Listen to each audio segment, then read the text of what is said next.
O mundo que se desenha num horizonte próximo é o mundo do homem moral, do homem ser humano, da espécie humana. Ápice de milênios de trabalho da espiritualidade superior. Se aproxima o momento da grande seleção dos espíritos, se aproxima o momento de concretização no orbe do ser humano moral, aquele capaz de reunir todos os potenciais divinos instaurados por Deus na sua consciência profunda e convertê-los em ação efetiva no bem comum. E é sob essa perspectiva que nós gostaríamos de sobrevoar as leis morais da terceira parte do Livro dos Espíritos, falando a linguagem dos dias atuais. Já na primeira das leis, ou no primeiro capítulo das leis morais, dizem os Espíritos que a adoração consiste na elevação do pensamento a Deus. Pela adoração, o homem aproxima sua alma de Deus. E então, essa questão 649. Então, na 652, os Espíritos dizem: a adoração faz parte da lei natural, pois resulta de um sentimento inato do homem, de um sentimento. E na 653 dizem: a verdadeira adoração é a do coração. Em todas as vossas ações, lembrai-vos sempre de que o Senhor vos observa. Portanto, nós trazemos no mais profundo da nossa consciência espiritual a capacidade de buscar a luz de Deus e de realizar a fotossíntese da alma,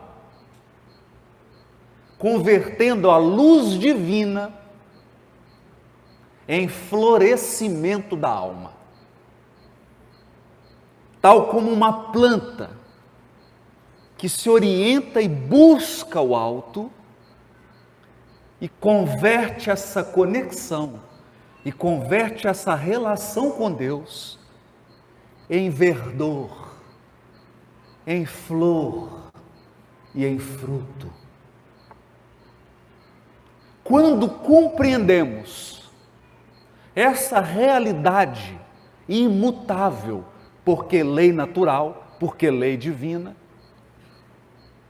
nós nos recordamos daquele diálogo de Jesus com o doutor da lei. Por que me chamas bom? Bom só há um, que é o Pai. Só há um, que é o Pai. E dirá Humberto de Campos, no capítulo Fidelidade a Deus, do livro Boa Nova, psicografado por Francisco Cândido Xavier, que a grande busca da criatura humana é a busca pela relação com Deus. Estabelecer uma conexão profunda com Deus. E o verbo dessa relação é a virtude. É a virtude por quê?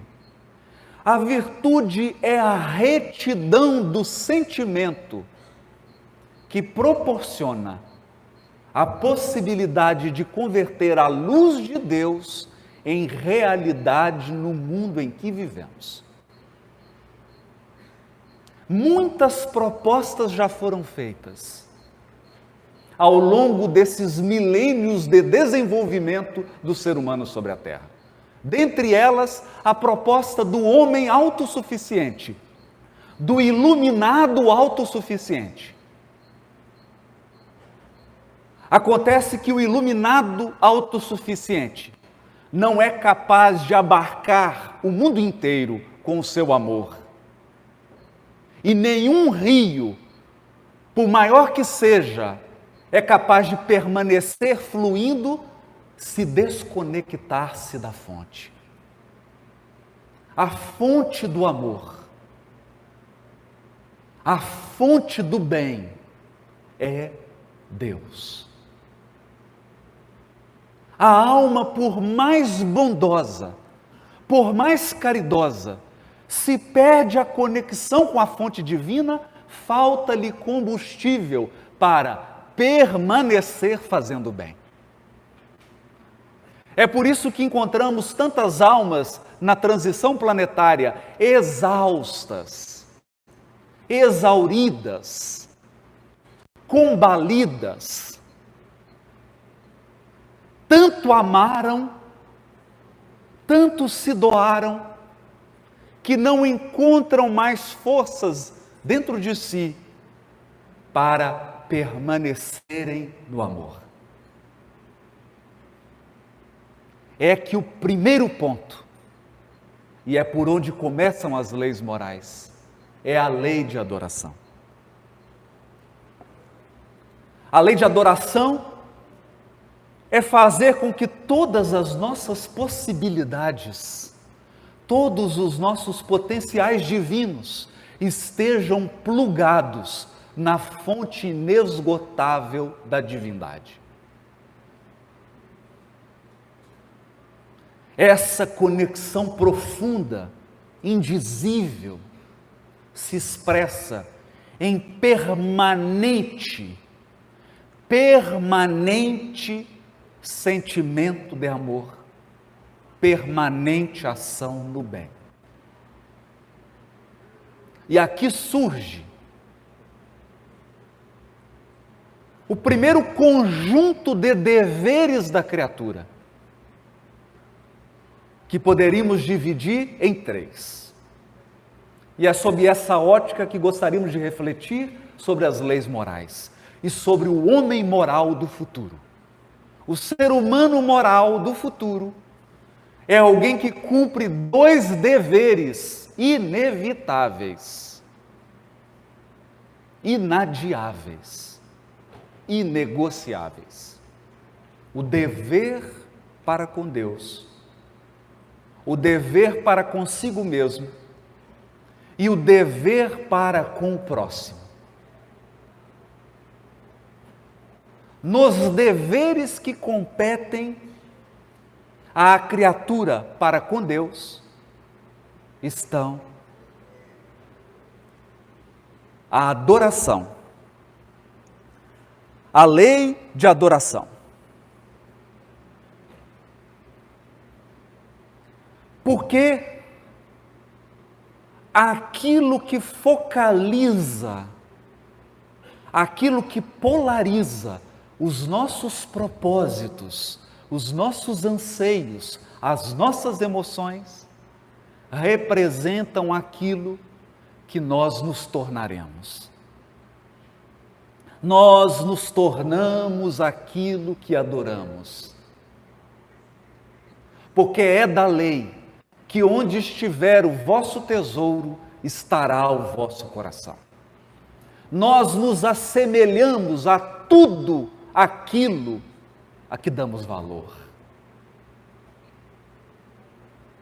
Nessa linha de raciocínio, quando um coração focaliza a luz divina e busca aproximar sua alma de Deus, com o correr do tempo, essa alma se torna divina, porque estabelece uma relação em que as palavras-chave são fidelidade, lealdade e confiança. Por isso que dirá aos Espíritos, na questão 659, a prece é um ato de adoração. Orar a Deus é pensar nele, é aproximar-se dele e pôr-se em comunicação com ele.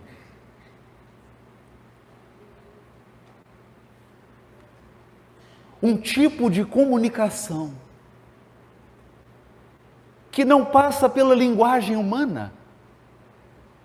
Por isso que a base da adoração é o sentimento, é o coração. E quem penetrou nessa conexão, sente que a sua alma recebe e jorra a água viva. A água viva. Todas as nossas relações dependem dessa relação básica. Quando Hahnemann, um dos espíritos que colaborou na codificação, estabeleceu as bases da homeopatia, a ideia de que energia semelhante cura energia semelhante, o semelhante cura o semelhante, no plano da experiência dos encarnados. Ele chegou a esboçar uma ideia que foi desenvolvida pelos seus continuadores, Taylor Kent e outros, a de que toda doença, como disse hoje o nosso Alberto Almeida, toda doença que se expressa no corpo físico, que se expressa no cérebro, no psiquismo, decorre de uma doença primária, que ele irá chamar de a psora primária. A doença primária que gera todas as outras é a desconexão de Deus. Ocorre que o ser humano desconecta de Deus de 1000 formas diferentes. E a maneira como você desconecta de Deus vai moldar todos os seus relacionamentos. A relação consigo mesmo e a relação com o próximo. Se você desconectou de Deus na modalidade da revolta, as suas relações com seu pai, com a sua mãe, com seus cuidadores, as suas relações com o hierárquico se darão sempre na base da revolta. Se você se desconectou do divino na modalidade da teimosia, todas as suas relações terão a marca da teimosia. E assim, de 1000 modos diferentes, nós nos desconectamos de Deus. Mas a maneira como fazemos a desconexão irá definir um padrão de relacionamento. É por isso que as leis morais se iniciam pela lei de adoração. É preciso aprender a adorar a Deus. Adorar, só adora quem ama. Só admira, só aprecia, só busca, só quer estar perto. Ou, se preferirem, lei da tietagem. Para falar uma linguagem moderna. Você tem que ter um prazer de tirar uma selfie com Deus. Você tem que estabelecer algo que passe pelo coração. Porque é no coração que Deus se expressa a nosso favor e por nosso intermédio. A nosso favor e por nosso intermédio. Através, por meio de nós. Eis então o dever básico. O dever básico é assim que nós encontraremos nas sutilezas de Jesus. Ele havia escolhido o caminho mais difícil, o caminho mais longo, o mais pedregoso, o que tinha mais calor. Poderia prosseguir pelas margens do Jordão, mas prefere enfrentar o deserto e passar em plena Samaria. E encontra a mulher samaritana, sedenta.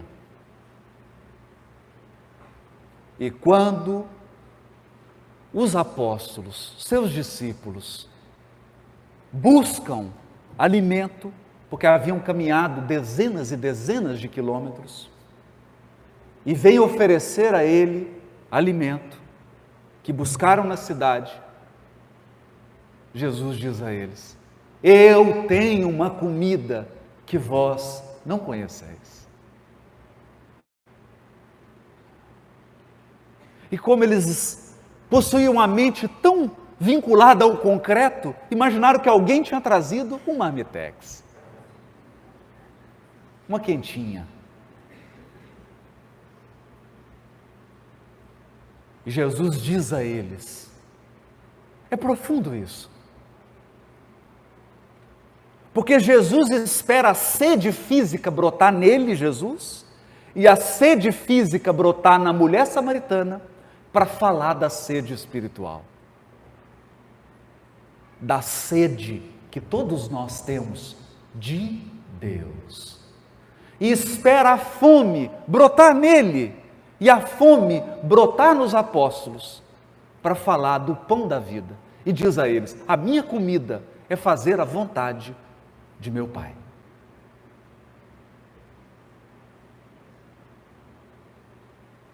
Mostrando que aquela alma, a alma que governa o orbe inteiro, tem seu alimento mais precioso na relação de fidelidade, lealdade e confiança com Deus.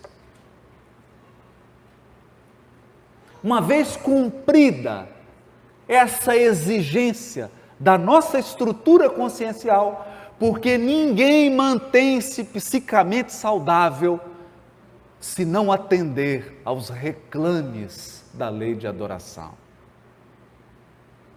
Ninguém. Se não adorar a Deus, vai adorar a Mamon e a outros deuses. E pagará altos tributos de afetividade. Então, uma vez atendida essa obrigação básica, penetra o espírito numa segunda classe de deveres. Os deveres para consigo mesmo. Nós trazemos inscrito em caracteres de fogo e luz no profundo da nossa consciência espiritual, um profundo anseio, uma necessidade indizível de cumprir deveres em relação a nós mesmos. E adivinhe, o primeiro desses deveres é o dever da perfeição moral. Há em nós, criaturas de Deus, um profundo anseio de progresso, de aperfeiçoamento. Nós buscamos o aperfeiçoamento, ainda que conscientemente não o queiramos. É assim que nós atraímos circunstâncias, situações e pessoas que, mesmo na superfície do nosso psiquismo, nós não queiramos, elas irão provocar situações que nos farão abandonar o lugar comum e explorar as mais altas potencialidades da nossa alma. Quem não se renova será renovado pela vida. A ânsia por perfeição moral, porque é pelo aperfeiçoamento da alma que nós cumprimos a nossa missão. Ora, a laranjeira nasceu para dar laranja. Nós, criaturas de Deus, ansiamos no mais profundo do profundo do profundo a perfeição moral. Porque é nosso destino e é lá que está a nossa suprema realização. Mas essa perfeição moral se dá através de alguns instrumentos, pela lei do trabalho. Lei do trabalho. O Criador nos deu o cinzel. E é nessa parceria entre nós e Deus que será esculpida a nossa perfeição moral de criaturas. Nós teremos, pelo trabalho, de construir a nossa própria grandeza espiritual. É o trabalho. É o esforço. O trabalho e o tempo de trabalho irão definir a nossa localização nos degraus da evolução espiritual. E dentro desses deveres para conosco mesmo, estão lei de reprodução, lei de conservação, lei de destruição. Por quê? Por que lei de reprodução, conservação e destruição? Porque é preciso nascer, morrer, renascer ainda, progredir sempre. Tudo que pertence ao reino das formas precisa ser renovado constantemente. Então nós recebemos um corpo físico como um empréstimo temporário, uma forma temporária de expressão no mundo, que um dia foi criada, mas um dia será destruída, para cumprir o propósito da renovação. Nascer de novo. Vivenciar, aprender, aprimorar.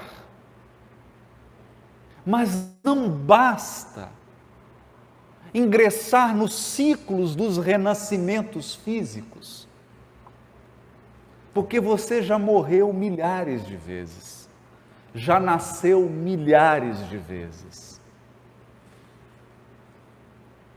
No entanto, só há progresso efetivo quando o espírito se compromete consigo mesmo. Consigo mesmo.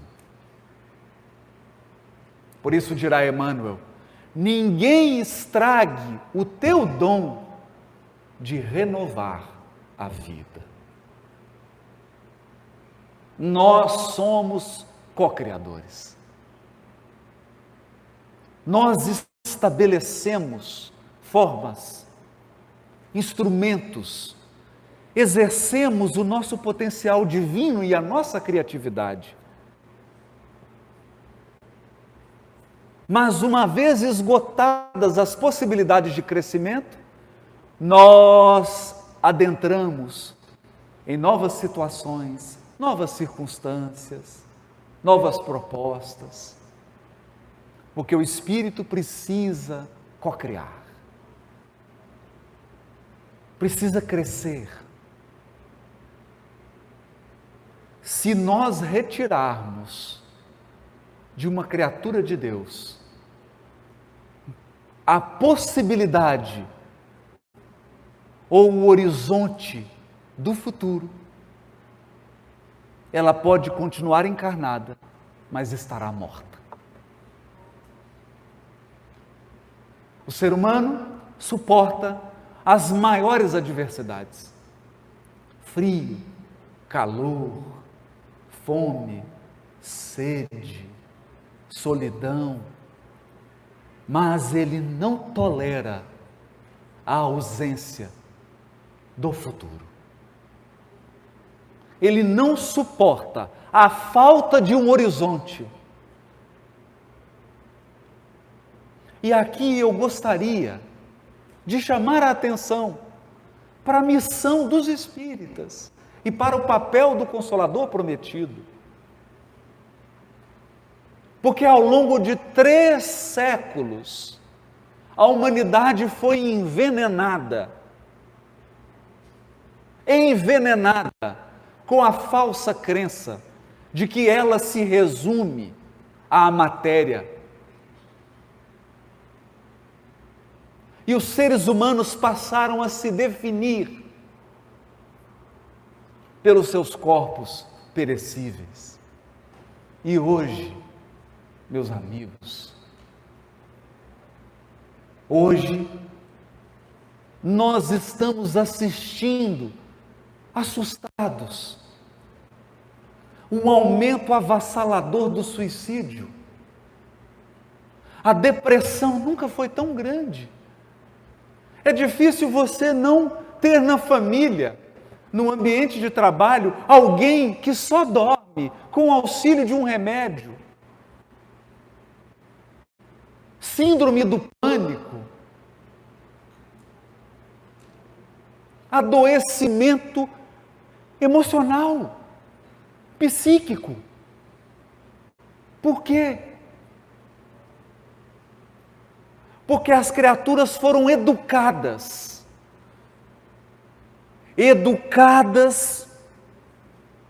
para eliminarem o horizonte da vida futura. E se você tira o futuro de um ser humano, você já o matou.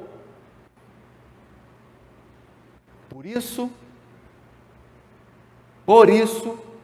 Kardec escreve: a vida futura. A vida futura.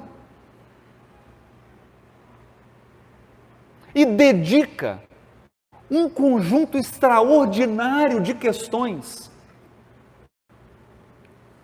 nas quais ele pergunta aos espíritos superiores sobre o futuro que nos aguarda, a vida futura. Você tem um futuro.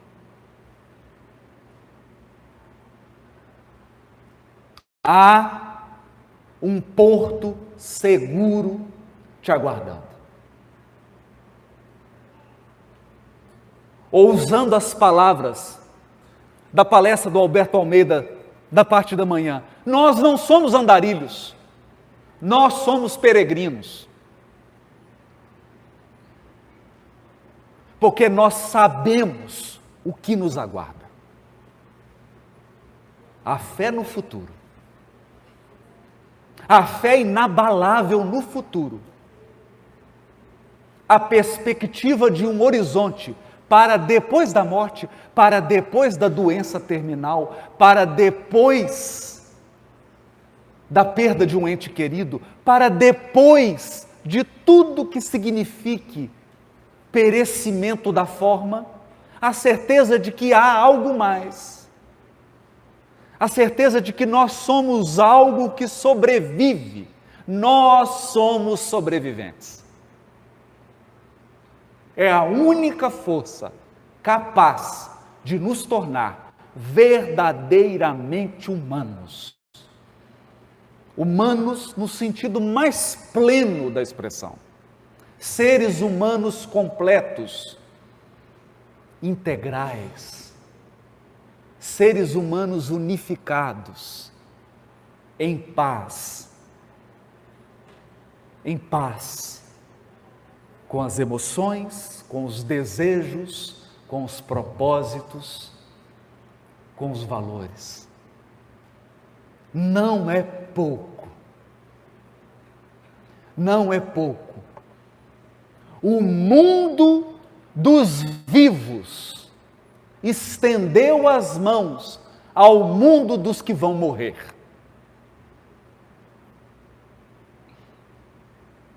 O mundo dos vivos estendeu as mãos para o mundo dos que vão morrer, ensinando-nos que a morte é uma travessia.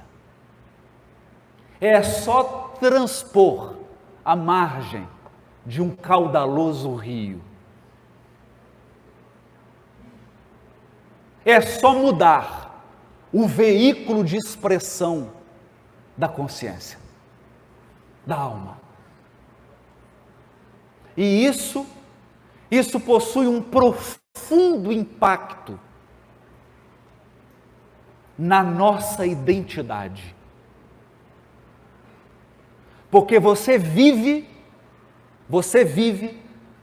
na exata medida de quem você pensa que é. A sua identidade define o tamanho e a qualidade da vida que você vive. Porque você só vai viver aquilo que você acredita que é. Você só vai permitir que entre na sua vida aquilo que está em sintonia com a identidade que você escolheu.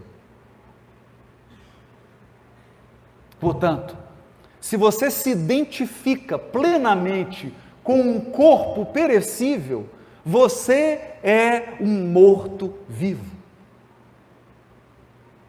A sua identidade é de um morto-vivo. E um morto-vivo vive uma vida que é meio morte, meio vida. Então surge o Consolador prometido, resgatando a essência do Evangelho do Cristo e nos diz: irmãos, nós somos imortais. Essa é a sua identidade. Você é imortal. Então, ame como um imortal. Ame, sabendo que aquele ente querido que morreu te aguarda. Então permaneça amando e aguarde pacientemente o reencontro. Se você está à véspera de morrer, se chegou sua hora, e acredite, vai chegar a hora de todo mundo. É a única notícia ruim que eu queria dar hoje. Até fizemos uma lista. Tem a lista aqui da ordem dos que vão desencarnar. Se você quiser saber qual que é a sua colocação na lista, eu não aconselho. Mas se chegou sua hora, então morra como um imortal. Morra como um imortal. Atravesse essa porta, sabendo que você mudará apenas o veículo de expressão. E assim, se a sua identidade é de um imortal, as suas escolhas serão de um imortal. Você dará significado às coisas como um imortal dá.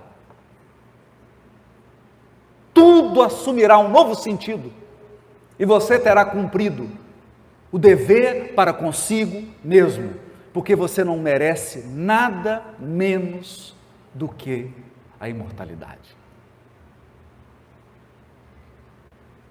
Nada menos do que a imortalidade. Ora, mas diria o sábio judeu: se eu não pensar em mim, se eu não for por mim, quem será? Se eu não for por mim, quem será? Se você não cumprir os deveres para consigo mesmo, quem irá cumprir?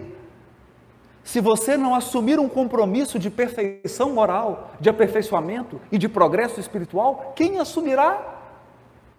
Se eu não for por mim, quem será? Mas se eu for apenas por mim, o que serei eu? O que serei eu se eu viver uma vida só para mim? Então você poderá estabelecer a maior conexão com Deus, poderá cumprir todos os seus deveres para consigo mesmo. Você terá então cumprido 2/3 da jornada, e então você olhará em volta e verá que ao seu redor há o outro.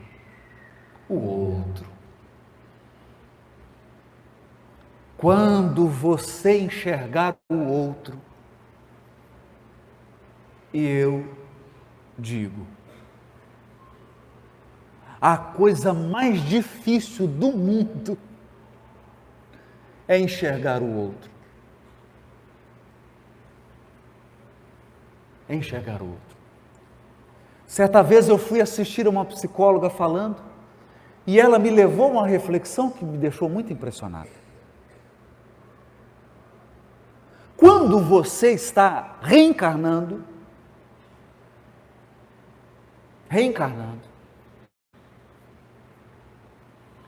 você reduz seu perispírito e fica de um tamanho adequado, bastante adequado, e você é colocado numa banheira de hidromassagem.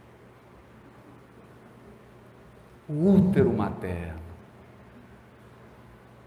Uma água quentinha. Um cordão umbilical. O alimento vem, não precisa de aplicativo nem de telefone. Ele é entregue na dosagem certa. Você se alimenta, você cresce, você está confortável. E por um tempo, aproximadamente 9 meses, você tem certeza que a sua mãe é uma continuação de você.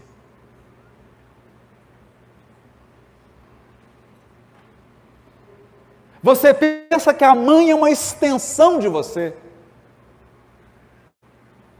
Você mexe, ela se ajeita. Você começa a ter fome, vem a comidinha pelo cordão umbilical.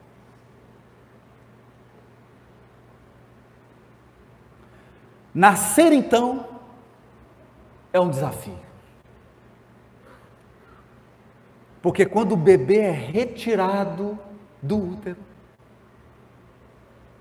ele terá que aprender agora uma lição desafiadora.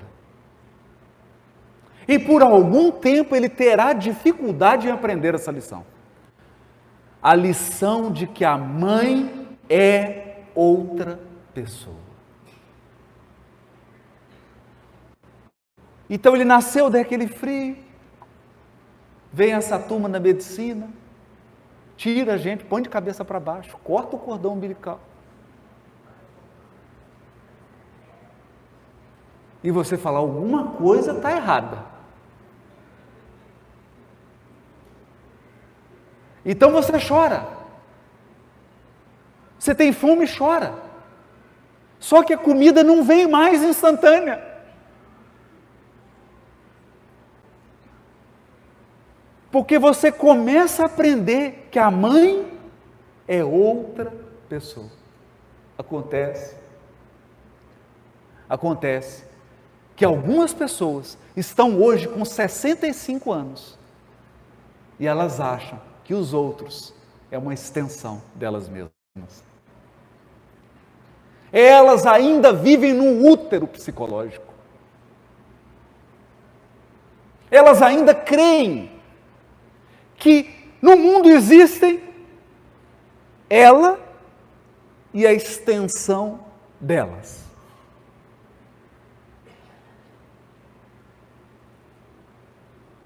É o delírio do útero. Eu não enxergo o outro.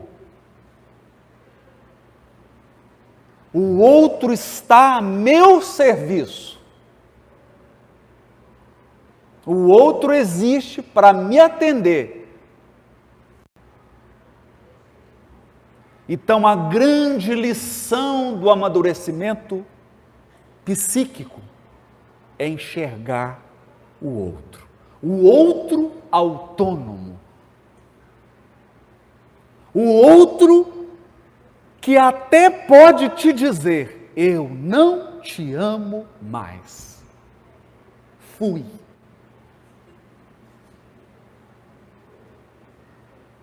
O outro que pode te dizer, não quero ir.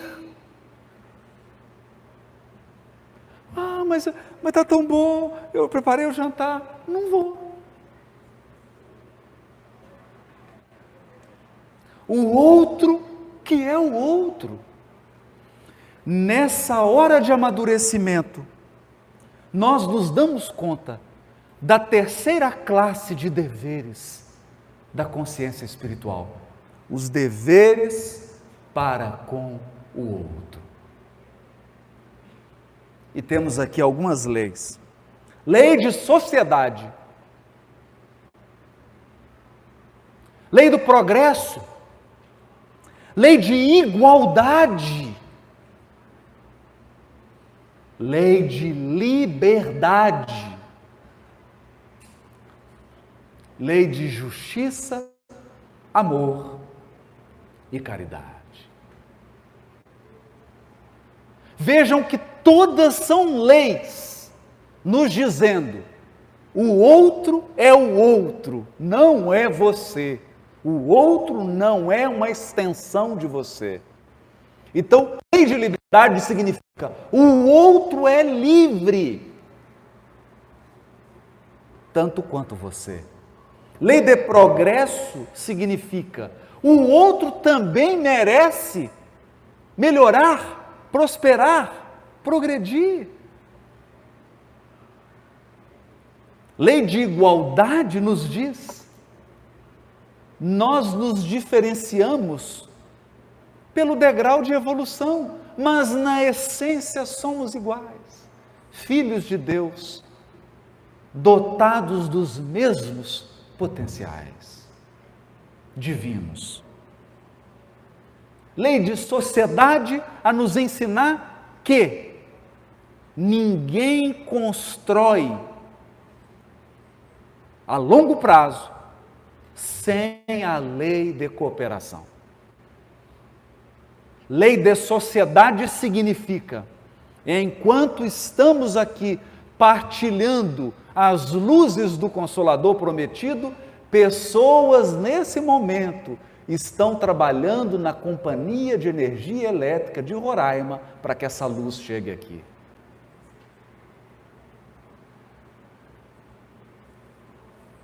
Pessoas estão nesse momento trabalhando para que, se Deus quiser, pouse em Boa Vista o avião que vai me levar de volta para casa.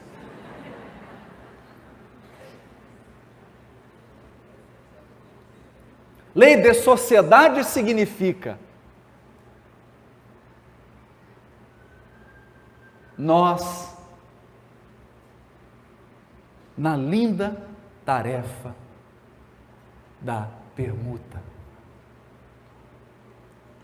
da doação, da partilha, nós partilhamos para multiplicar.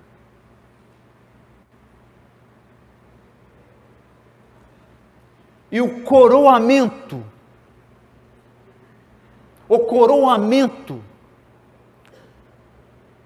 das leis morais, lei de justiça, amor e caridade. Justiça porque significa retidão moral, retidão do sentimento, retidão das intenções. Os Espíritos dizem assim: Deus julga as nossas intenções. É mais profundo do que você ser medido pelos atos. Porque eu posso te dar o pão com a intenção única e exclusiva de te humilhar.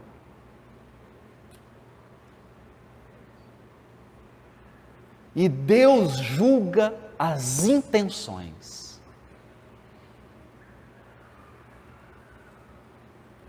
Os profundos propósitos que moveram nossas almas. Então, justiça é retidão das intenções, retidão do propósito, retidão do desejo, retidão do sentimento, retidão que lembra a planta rompendo a semente, rompendo o solo e subindo em direção à luz. Mas só encontra combustível para ser moralmente reto quem está em conexão com Deus. Então, a suprema justiça implica suprema comunhão com Deus. E só pode ser reto moralmente quem cumpriu os deveres para consigo mesmo. Nessa hora, eu aplico a retidão, a igualdade, a fraternidade, a liberdade, o equilíbrio na vida em sociedade. Na vida em sociedade. Percebe? Nós caminhamos para um novo futuro. O Superior Tribunal de Justiça, o STJ, está incentivando uma corrente do direito agora que se chama o direito fraterno. Imagina isso. O direito fraterno. A fraternidade no exercício do direito.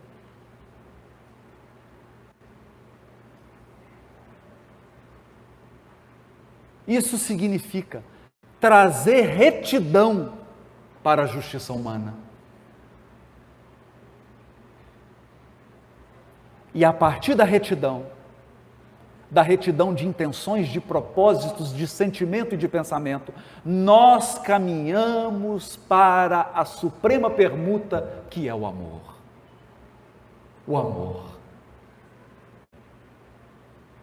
O amor é a força que equilibra o universo inteiro. A força que equilibra o universo inteiro. O amor é o alimento das almas.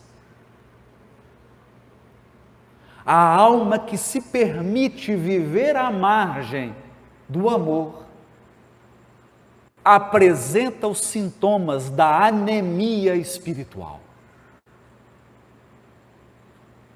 Anemia espiritual que pode se expressar, na depressão, na síndrome do pânico, no vazio existencial, na vontade de suicidar-se. Porque quando falta ao espírito os nutrientes do espírito, ele não tem forças para decidir, ele não tem forças para se mover.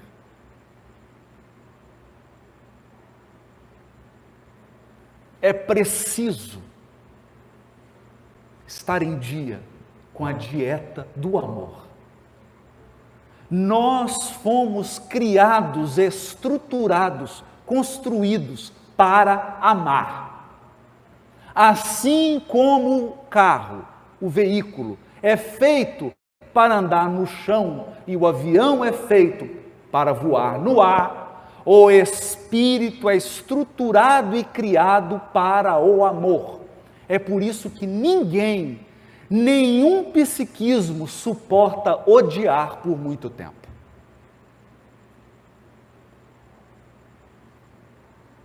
Se você odeia por muito tempo, você adoece.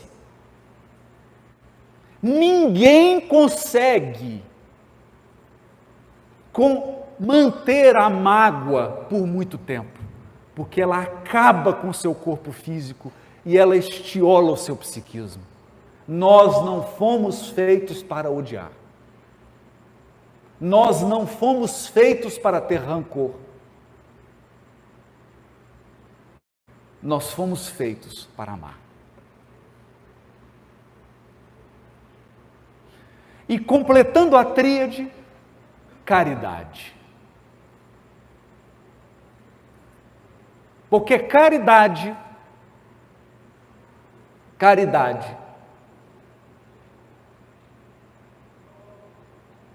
é a todo momento pensar, poderia ser eu.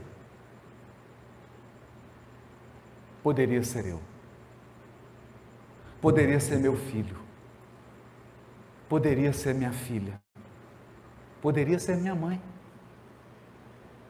Poderia ser meu pai. Poderia ser alguém que eu amo. A compaixão. Compaixão. Compadecer-se. Sentir colocar-se no lugar. Nos move para a força que constrói, a força restaurativa da vida, que é a caridade. E é por essa força que eu encerro as reflexões da noite. Onde houver expiação, haverá caridade que nos ajudará a carregar a cruz. Onde houver um coração sofrendo porque violou a lei divina, haverá outro coração caridoso, amando e sustentando. É por isso que quando um espírito escolhe uma encarnação que vai depurar sua alma, uma encarnação recheada de expiação, ele sempre pede um coração de mãe que ame muito para sustentá-lo. E essa mãe verá o filho ou a filha sofrendo horrores, não porque deve, porque veio em nome da caridade. Um coração que encarnou para ajudar. Um coração que disse, como a mãe de André Luiz. Quando André Luiz, em lágrimas, disse, mãe, mas onde está papai? Meu filho, seu pai se demora. Olha que lindo, se demora. Ela não disse, seu pai está. Seu pai se demora. nas regiões de sofrimento e sombra. Se demora, atrasou-se, ficou preso no trânsito. Junto a ele, as duas amantes, os dois corações femininos que ele envenenou.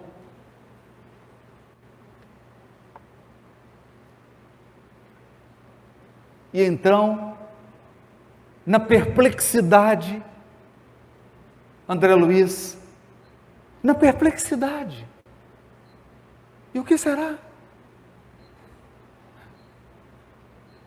E a fala da caridade, que é sempre a fala da presteza. Enquanto a má vontade reclama e apresenta defeitos, a caridade encontra soluções. Ela diz: já está tudo solucionado, meu filho. Eu voltarei. O receberei novamente como marido e as duas amantes como filhas do meu coração.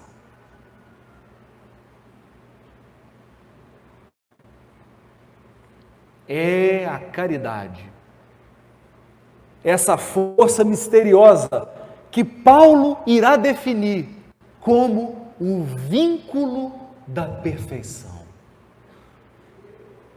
O vínculo da perfeição. A caridade é uma ponte que nós construímos entre Deus e a dor humana. Deveres para com Deus, deveres para conosco, deveres para com os nossos semelhantes. Esse será o novo Homo sapiens, o novo habitante da Terra, o ser humano de bem, o ser humano moral, que coloca tudo, toda a sua inteligência, todo o seu talento e todos os seus recursos a serviço do bem comum. Do bem comum. Muito obrigado. Que Jesus inspire, guie e molde, modele os nossos propósitos. Muito obrigado.